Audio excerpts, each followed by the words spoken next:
जय श्री सीताराम। मैं सच्चिदानंद सिंह कुशवाहा फिर से एक नए विषय और एक नए वीडियो के साथ उपस्थित हूँ आप सबके समक्ष। साथियों, कुछ बातें ऐसी होती हैं जिनके साथ सवाल जुड़े होते हैं, जिनके साथ विचार जुड़ा होता है, जो वर्तमान परिप्रेक्ष्य में हर व्यक्ति के संबंध में बड़ी खरी उतरती हैं।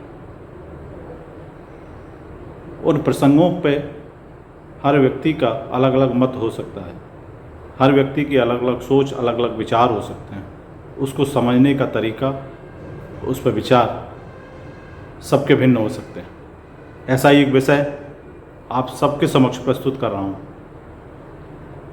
गंभीरता से सोचिए और उस पर विचार कर कमेंट्स में आप ज़रूर बताएं कि उसका संदर्भ क्या है, किस संदर्भ में ये बात है और उससे क्या सीख मिलती है, क्या दिशा मिलती है। साथियों, एक कहानी है जो हर समय, हर परिस्थिति में सटीक बैठती है। कहानी इस प्रकार है, एक राज्य में एक राजा राज्य करता था। वहाँ एक व्यवसायी जो रोटी का व्यवसाय करता था, जो जनता को रोटियां उपलब्ध कराता था, और एक रोटी की कीमत 5 रुपये हुआ करती थी। साथियों, काफ़ी दिनों के व्यवसाय के बाद उस व्यापारी को, जो रोटियों का व्यवसाय करता था, उसे लगा कि 5 रुपये प्रति रोटी जो वो बेच रहा है, जो पब्लिक को उपलब्ध करा रहा है, उसमें उसके बिजनेस को घाटा हो रहा है, उसके व्यवसाय को घाटा हो रहा है।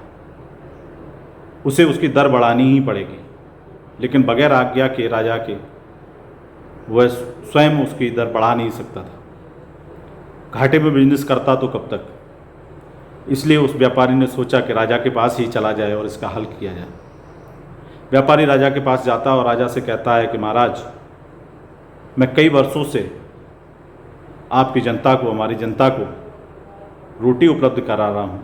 मैं 5 रुपये प्रति रोटी की दर से उन्हें उपलब्ध कराता हूँ, लेकिन अब 5 रुपये की दर से जो मैं रोटी दे रहा हूँ उसमें मुझे घाटा हो रहा है। इसलिए मुझे उस रोटी की दर बढ़ानी चाहिए, बढ़ानी ही पड़ेगी, बगैर उसके व्यवसाय करना संभव नहीं होगा। राजा ने पूछा कि तुम अब प्रति रोटी क्या दर रखना चाहते हो। व्यापारी ने कहा, यदि 15 रुपये प्रति रोटी की दर से मैं बेचूंगा तो मुझे व्यवसाय में घाटा नहीं होगा और मैं रोटियां पब्लिक को उपलब्ध करा पाऊंगा। तो राजा ने कहा, बस केवल इतनी सी बात? अरे इतने ही दाम क्यों बढ़ाना, आप और दाम बढ़ाइए। व्यापारी ने कहा कि नहीं महाराज, इतने से हमारा घाटा पूरा हो जाता है। लेकिन राजा ने कहा, नहीं, तुम्हें और बढ़ाना चाहिए। तुम एक काम करो, 30 रुपये प्रति रोटी की दर से रोटी बेचना शुरू करो। व्यापारी अचंभित था, लेकिन राजा आज्ञा का उल्लंघन भी नहीं कर सकता था। उसे लगा राजा ने आज्ञा दी है तो उचित ही होगा।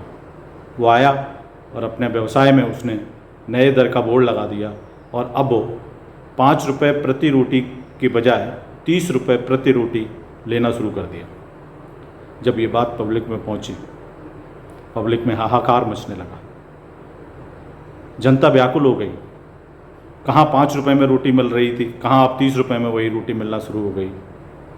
जनता को लगा कि ये तो उसके साथ अन्याय हो रहा है। एक साथ इतनी दर रोटी की बढ़ा दी गई, अब तो खाना पीना भी उपलब्ध कैसे होगा, पेट कैसे भरेगी जनता। सारी जनता एकत्रित होकर विचार विमर्श करती है और यह तय होता है कि सभी लोग जाकर राजा से इसकी शिकायत करेंगे और राजा से मिलेंगे। जनता के कुछ प्रतिनिधि जनता को साथ लेकर राजा के पास पहुंचते हैं। राज दरबार के बाहर शोरगुल सुनकर राजा अपने सैनिकों को आदेश देता है कि शोरगुल कैसा है। तो सैनिक कहते हैं, महाराज, ये जनता है आपकी जो परेशान है, कह रही है पहले 5 रुपये में जो हमें रोटी मिलती थी अब हमें 30 रुपये की प्रति रोटी की दर से मिल रही है। हम कैसे भोजन करेंगे, हम कैसे रोटी खाएंगे, इतनी महंगी रोटी हम कैसे ले सकते हैं। राजा ने सैनिकों को आज्ञा दी कि जाओ जनता को दरबार में उपस्थित करो। जनता के प्रतिनिधि जनता के सहित राज दरबार में उपस्थित होते हैं। राजा ने पूछा, बताइए आप सबकी क्या समस्या है। जनता के प्रतिनिधियों ने कहा कि महाराज, आपके राज्य में अनर्थ हो रहा है, आपके राज्य में अन्याय हो रहा है, है। राजा ने कहा ये हो ही नहीं सकता हमारे राज्य में कि अन्याय हो सके, आप बताइए क्या समस्या है। प्रतिनिधियों ने कहा कि महाराज, आपके राज्य में जो आपका एक व्यापारी 5 रुपये की दर से अभी तक जो रोटी उपलब्ध करा रहा था, उसने अचानक रेट बढ़ा दिए हैं और अब वो 5 रुपये की जो रोटी देता था उसके अब 30 रुपये प्रति रोटी की दर से ले रहा है। इससे जनता आक्रोशित है, इससे जनता व्याकुल है। राजा को ये सुनकर राजा को बड़ा आश्चर्य हुआ और राजा ने बड़ा क्रोध दिखाते हुए राजा ने कहा, उस व्यापारी की इतनी हिम्मत, उसने बगैर हमारी आज्ञा के इतना कीमत बढ़ा दी रोटियों की कि हमारी जनता परेशान हो। और उसने सैनिकों को आदेश दिया राजा ने कि जाओ उस व्यापारी को तुरंत पकड़कर राज दरबार में उपस्थित किया जाए। सैनिक जाते हैं और उस व्यापारी को पकड़ कर लेके आते हैं। राजा उससे पूछता है कि तुमने 5 रुपये की रोटी को 30 रुपये की दर से कर दिया बगैर राजा आज्ञा के, ये तुमने अपराध किया है, तुम्हें इसकी सज़ा मिलेगी। लेकिन जब व्यापारी द्वारा प्रार्थना की जाती है तो राजा कहता है चलो ठीक है, कोई बात नहीं, जनता के हित में, जनता का हित भी रहना चाहिए और तुम्हें भी हम माफ़ करते हैं, लेकिन अब तय ये किया जाता है कि तुम्हें अपना रेट कम करना पड़ेगा। व्यापारी कहता है महाराज बताइए, आपकी जो आज्ञा होगी उसका पालन किया जाएगा।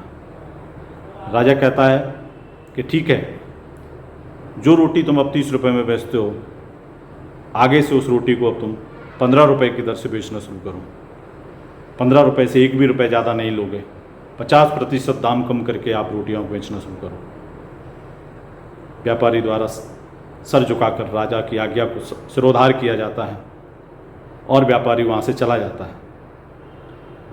राजा का यह न्याय देखकर जनता वाह वाह करने लगती है, राजा की जय जयकार करने लगती है।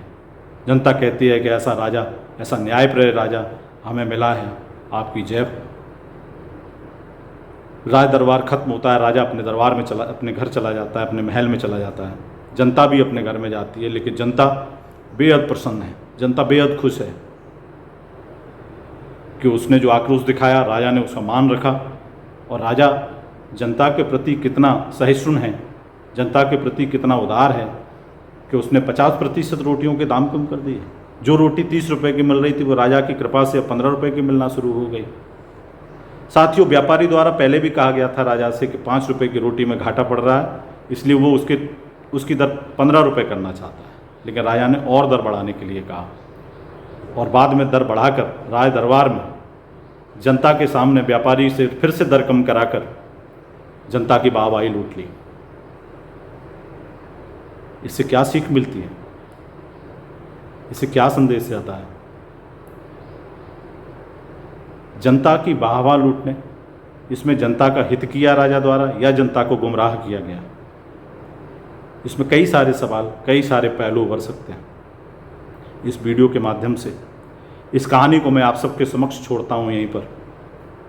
आप सबसे निवेदन है, इस कहानी को आगे बढ़ाने के लिए या इस कहानी पर विचार रखने के लिए आप स्वतंत्र हैं। हम अपेक्षा करते हैं आप सबसे कि इस कहानी का क्या उद्देश्य था, इस कहानी से क्या सीख मिलती है, या इस कहानी का क्या प्रत्युत्तर है। आप सब लोग इस वीडियो के कमेंट्स में ज़रूर दीजिए।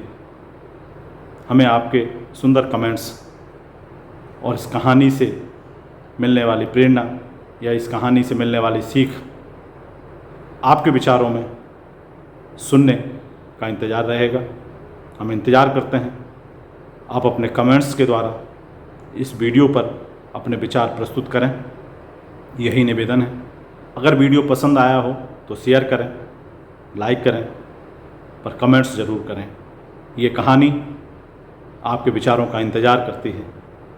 तब तक के लिए फिर मिलूँगा एक नई वीडियो के साथ। तब तक आप सभी को सादर नमस्कार। जय श्री राधे कृष्ण, जय श्री सीताराम।